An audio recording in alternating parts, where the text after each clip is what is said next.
నమస్కారం అండి.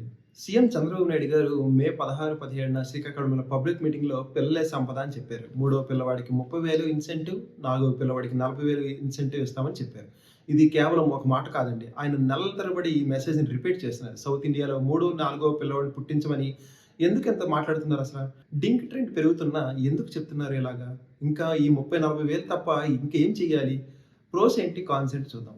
ముందు అసలు ఒకసారి న్యూస్ క్లియర్ చేద్దాం. ఏపీలో టోటల్ ఫెర్టిలిటీ రేట్ టీఎఫ్ఆర్ ఇప్పుడు 1.5కి పడిపోయింది. సౌత్ ఇండియా మొత్తం 1.5-1.6 దగ్గర ఉంది.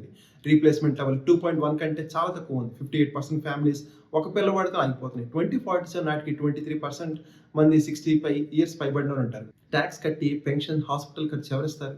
ఇదే డెమోగ్రఫిక్ క్రైసిస్ అని సీబీఎన్ గారు చెప్తున్నారు.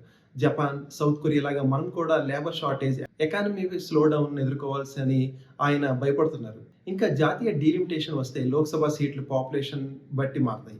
నార్త్ ఇండియా ఫెర్టిలిటీ రేట్ ఎక్కువ కాబట్టి వాళ్ళకి సీట్లు ఎక్కువ పెరుగుతాయి. సౌత్ ఇండియాకి తగ్గుతాయి. కాబట్టి పాపులేషన్ బర్డెన్ కాదు అసెట్ అని సిబిఎన్ గారు చెప్తున్నారు. ఇప్పుడు రియల్ ట్రెండ్ చూద్దాం. హైదరాబాద్, విజయవాడ, విశాఖ, బెంగళూరు లాంటి నగరాల్లో డింక్ అంటే డ్యూయల్ ఇన్కమ్ నో కిడ్స్ లేదా ఒక పిల్లవాడు ట్రెండ్ బాగా పెరిగింది. కారణం పిల్లలు అనేది చాలా ఖరీదైన పని ఇప్పుడు. ప్రైవేట్ ఫీజు నెలకు 20,000-80,000 వరకు, కోచింగ్, కాలేజ్ లక్షలు అవుతున్నాయి. ఇద్దరు జాబ్ చేస్తున్నారు కాబట్టి టైం లేదు. Nuclear family, high cost of living, stress, మహిళలు విద్య మరియు జాబ్ చేస్తున్నారు కాబట్టి లేట్ మ్యారేజెస్, తక్కువ మంది పిల్లలు. కానీ సిబిఎన్ గారు ఇచ్చే 30-40,000 ఒకసారి ఇవ్వటం చాలా చిన్న మొత్తం. నగరాల్లో ఒక పిల్లవాడిని పెంచాలంటే 10-40 లక్షలు అవుతుంది. ఇప్పుడు సౌత్ ఇండియాలో ఎక్కువ మంది పిల్లలు ప్లాన్ చేసి పుట్టిస్తూ వచ్చే ప్రోస్ ఏంటంటే భవిష్యత్తు వర్క్ ఫోర్స్ బలం పెరుగుతుంది. ఐటీ ఇండస్ట్రీ, స్టార్టప్స్కి యువత ఎక్కువ, వృద్ధులు సపోర్ట్ మెరుగుపడుతుంది. పెన్షన్, హెల్త్ కేర్ భారం తగ్గుతుంది. ఎకానమీ గ్రోత్ పెరుగుతుంది. పెద్ద కన్జ్యూమర్ మార్కెట్ అవుతుంది. లేబర్ ఎక్కువ ఉండటం వల్ల లోక్సభ సీట్లు కూడా కాపాడుకోవచ్చు. తెలుగు ఫ్యామిలీలో ఎమోషనల్, ఫైనాన్షియల్ సపోర్ట్ ఉంటుంది. కాన్స్ ఏమిటంటే ఫ్యామిలీలపై భారం, ఫినాన్షియల్ బర్డెన్, ఇన్సెంటివ్ చిన్నది, ఖర్చులు ఎక్కువ, మహిళలు హెల్త్ కేర్ దెబ్బతింటాయి అన్నమాట. స్కూల్స్, హాస్పిటల్స్ నీటి కొరతపై ఒత్తిడి పెరుగుతుంది. ఎన్విరాన్మెంట్ ప్రెషర్ పెరుగుతుంది. క్వాలిటీ కంటే క్వాంటిటీ అయితే అన్ఎంప్లాయ్మెంట్ వస్తుంది.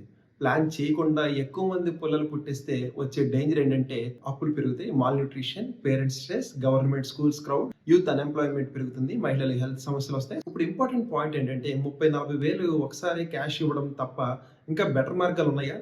ప్రపంచం నుంచి కొన్ని క్లాసిక్ ఎగ్జాంపుల్స్ చూద్దాం. ఫ్రాన్స్ లో ట్యాక్స్ భారీగా తగ్గించారు. ఫ్రీ చైల్డ్ కేర్ ఇచ్చారు. టీఎఫ్ఆర్ 1.8 నుంచి 1 వద్ద స్టేబుల్ గా ఉంది. ఇప్పుడు హంగేరీలో నలుగురు పిల్లలు పుట్టిస్తే mother lifetime tax free. ఇంటి లోన్ మాఫీ, టీఎఫ్ఆర్ పెరిగింది. ఇంకా స్వీడన్లో 12 నుంచి 18 నెలల పాటు ఫుల్ పే పెటర్నిటీ లీవ్, ఉచిత చైల్డ్ కేర్, మహిళల కెరీర్ ప్లస్ కిడ్స్ రెండు చేస్తున్నారు. సింగపూర్లో క్యాష్ ప్లస్ హౌసింగ్ ప్రయారిటీ ఇచ్చారు. కానీ కాస్ట్ ఆఫ్ లివింగ్ హై కాబట్టి టీఎఫ్ఆర్ ఇంకా తక్కువగానే ఉంది. సౌత్ కొరియా అండ్ జపాన్లో బిలియనియన్ క్యాష్ ఖర్చు చేశారు. కానీ child care, work life balance లేకపోవడం వల్ల ఫెయిల్ అయ్యాయి. కాబట్టి ఏపీకి సజెస్ట్ చేస్తే వర్క్ ఫ్రమ్ హోమ్ పాలసీ, 12 నెలల full pay paternity leave, free child care సెంటర్లు, పెద్ద ఫ్యామిలీలకు interesting house loans, free education and health support ఇవ్వాలి. కేవలం ఒకసారి క్యాష్ కాదు, లాంగ్ టర్మ్ సపోర్ట్ ఇస్తేనే డింక్ ట్రెండ్ తగ్గుతుంది.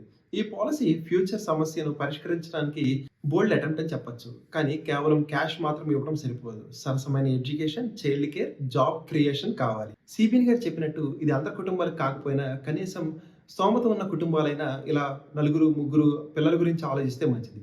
ఈ విధంగా సమాజానికి వాళ్ళ వంతు సహాయం చేసిన వాళ్ళు అవుతారు. థ్యాంక్ యూ అండి.